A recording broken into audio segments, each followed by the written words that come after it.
হেরতে যেতে চাও তাহলে দাঁড়িপাল্লায় ভোট দাও। অনেক বৎসর পরে, বৎসর পরে বুঝেন তো, সালিশ করার পরে বাংলাদেশের মানুষের সামনে নির্বাচনের একটা রোড ম্যাপ দিয়েছেন।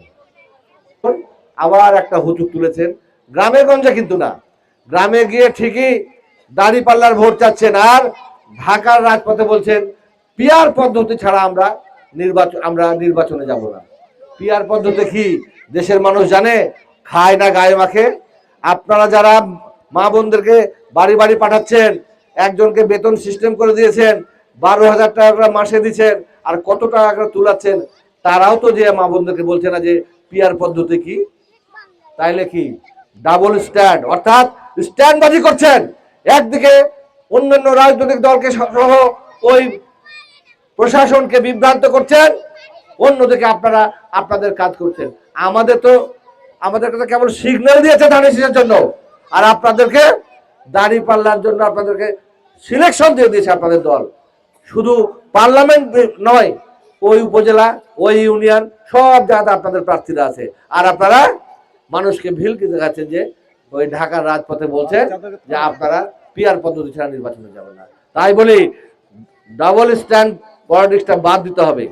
আর পবা মোহনপুরবাসীকে বলতে চাই, আমি আপনাদের একজন ভাই হিসাবে, একজন মায়ের সন্তান হিসাবে, একজন বাবার ভাতিজা হিসাবে আমি আপনাদেরকে কথা দিচ্ছি যে আমি অবশ্যই আপনাদের সাথে থাকব যতক্ষণ পর্যন্ত এই পিছিয়ে পড়া পাবা মোহনপুরবাসীর সমস্ত যে বিষয়গুলি আছে, বিশেষ করে আমাদের ওই যুবক ভাইদের কর্মসংস্থান না হবে, যতক্ষণ পর্যন্ত আমার কৃষকেরা তার কষ্টজাত ফসলের ন্যায্য মূল্য না পাবে, যতক্ষণ পর্যন্ত আমার মায়েরা বোনেরা সামাজিক নিরাপত্তা না পাবে, যতক্ষণ পর্যন্ত ওই আমার বাড়ির মায়ের যে আঁচলের টাকা ব্যাংকের ওই হচ্ছে এনজিওদের নামে ওই লোপাট হয়ে যায়, তার প্রতিরোধ না করতে পারবো এবং পর্যায়ক্রমে আমি পাবা মোহনপুরবাসীর